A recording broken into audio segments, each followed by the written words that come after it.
Today I'm going to show you how to replace a worn out gasket of an old faucet.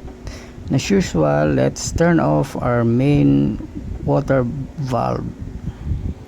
What you need to do is get an adjustable wrench and remove this old faucet by turning it counterclockwise.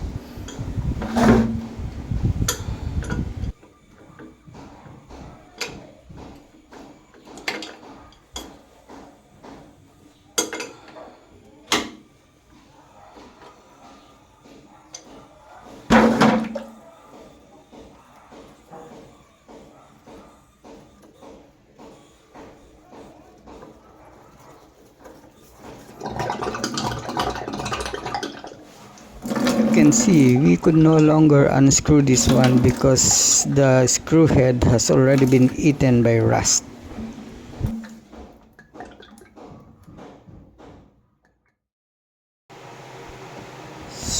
So what we can do now is to grind out this rusted head of the screw so we can take out this knob and open up the inside of this faucet.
Okay, let's try if we can.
This is the worn out gasket that we will have to replace.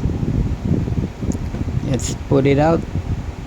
Okay, it has a built-in shafting made of rubber, so we'll do what we can do as a remedy, because our gasket doesn't have this kind of rubber shafting. This is what we are going to use: Faucet aid rubber gasket. As you can see, it doesn't have that rubber shafting in it. Let's see what we can do.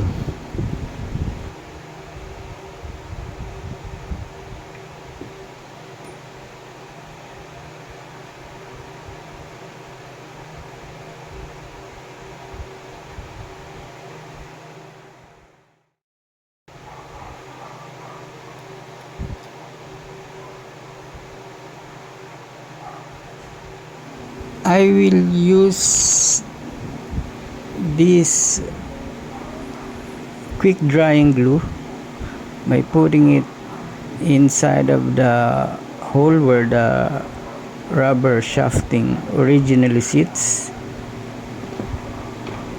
and then I will pour some glue on the surface and put the rubber gasket, the new rubber gasket, using a metal screw. I'll put it inside, and then let's wait for maybe 10-15 minutes for it to completely dry out.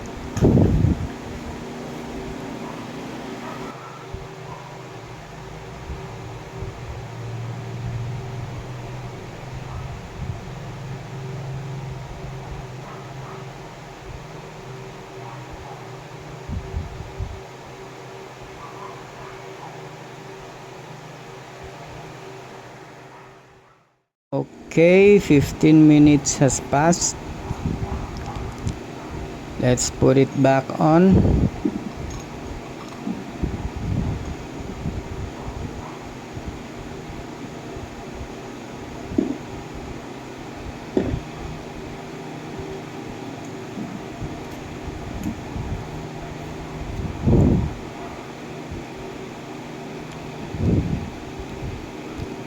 Let's put some Teflon tape.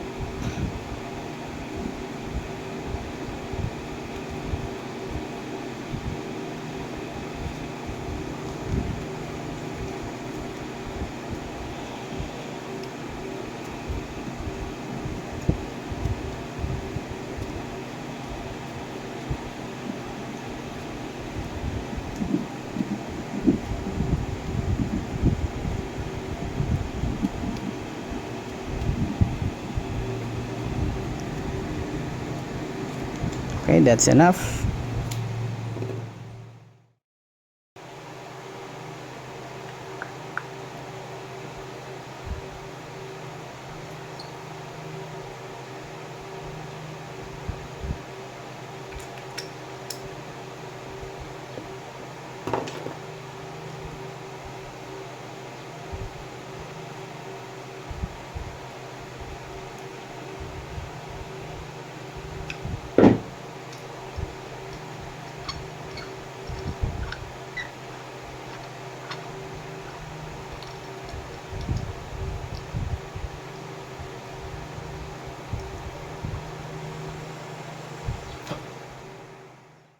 Okay, let's put it back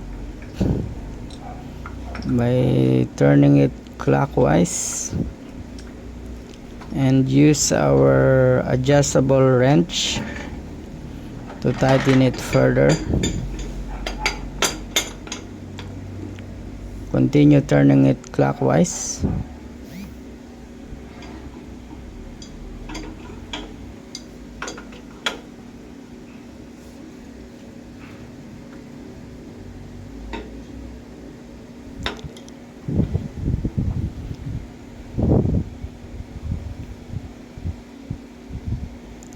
Okay, let's test it.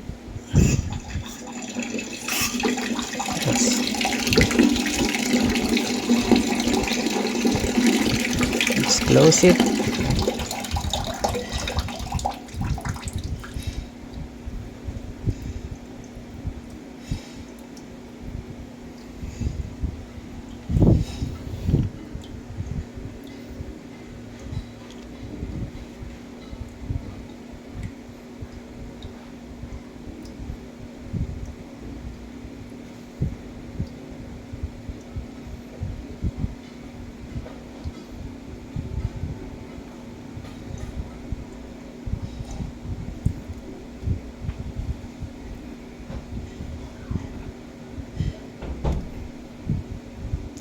Okay, that's it. Thank you for watching and see you on our next video. Bye.